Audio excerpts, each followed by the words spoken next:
कहते न मन चंगा तो कठौता में गंगा। रविदास जी के कठौता में गंगा जी आ गई, आई कि नहीं आई?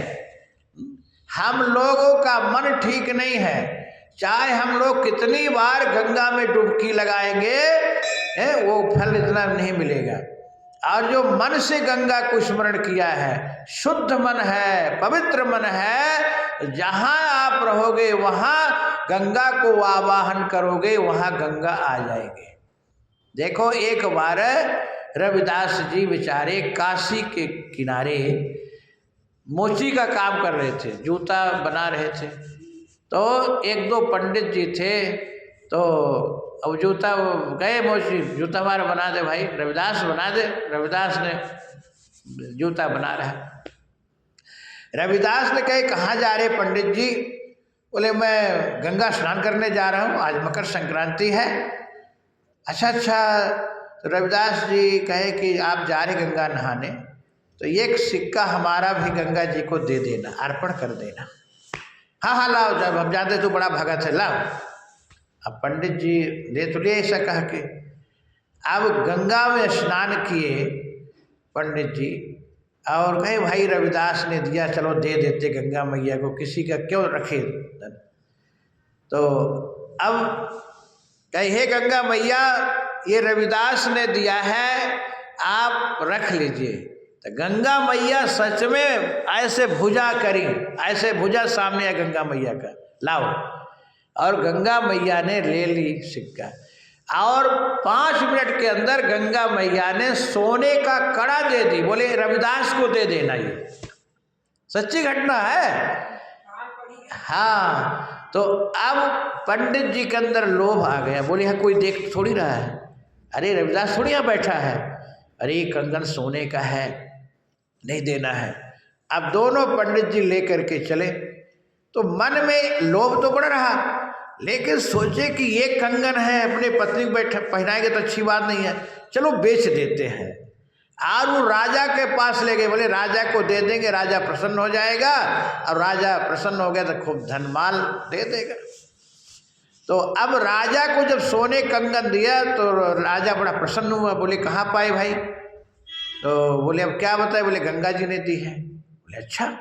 अब राजा सोचा कि पंडित जी के अंदर इतनी भक्ति, गंगा मैया ने एक कंगन दी है, तो और मंगाओ, इतनी भक्ति है। तो वो सोने कंगन राजा ने अपने रानी को दिया। रानी के एक कंगन पहने, अब क्या करेंगे, एक कंगन और लाओ, 2 कंगन पहनेंगे, 2 हाथ में, एक में थोड़ी। तो अब राजा ने कहा पंडित जी एक कंगन और चाहिए हमको इसे सोने का। अब पंडित जी शक पकाए कि अब तो गंगा मैया देगी नहीं। तो बोले अब, बोले लाओ नहीं तो हम तुमको मृत्यु दंड दे दूंगा। अब पंडित जी दौड़े रविदास के पास, और रविदास से सच्ची बात बताया कि रविदास जी अब आप हमको, हमारा प्राण आप ही बचा सकते हो। बोले क्या हुआ? बोले कि कंगन एक आपको गंगा मैया ने दी थी, हमने राजा को दे दिया। अब राजा एक कंगन और मांग रहे हैं। अब आप सच में गंगा मैया के आप भक्त हो, गंगा मैया आपके लिए दी थी, मैं आपको नहीं दिया। आप गंगा मैया से एक कंगन और मांग लो। तो रविदास जी के अच्छा। रविदास जी कहे हे गंगा मैया एक कंगन और दे दो। तो उसी समय गंगा मैया कठौता में आ गई। मन चंगा तो कठौता में गंगा, गंगा मैया ने लाके दे दी। अब तो महाराज राजा को बोले, पंडित जी कहे राजा को दे आओ। अब राजा को ले गए, दे दिए, 2 कंगन हो गया। अब राजा ने जब देखा, अब पंडित जी बताए कि तो महाराज ये तो रविदास जी का चमत्कार है, गंगा मैया को बुलाए, हमारी कोई भक्ति नहीं है। अब रविदास के पास राजा आया और कहा आप तो बड़े भक्ति भाव हैं, आप गंगा मैया आप पर बड़ी कृपा की है, आपने कंगन मांगे दी। तो उसी समय राजा को बोले लो चरणामृत। और राजा के अंदर घृणा हो गया, ये जिसमें चमड़ा फुलाए है वे कहते चरणामृत लो।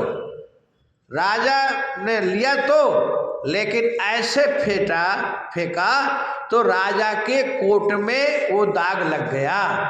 अब राजा ने धोबी को धुलाने को दिया, लेकिन जैसे धोबी ने धोया तो माला माल हो गया। अब राजा को जब पता लगा तो राजा पश्चाताप करते रह गया। फिर रविदास के पास है, बोले नहीं अब हो गया काम, अब हो गया, तुम्हारे अंदर घृणा है ना।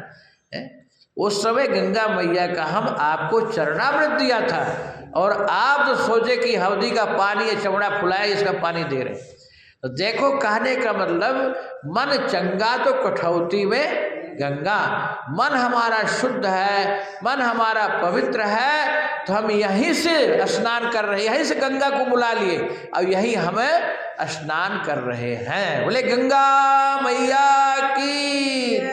अब हमारी सुमन माता हम सबको संक्रांति का पाठ सुनाएंगे गुरुवाणी से। सुमन माता।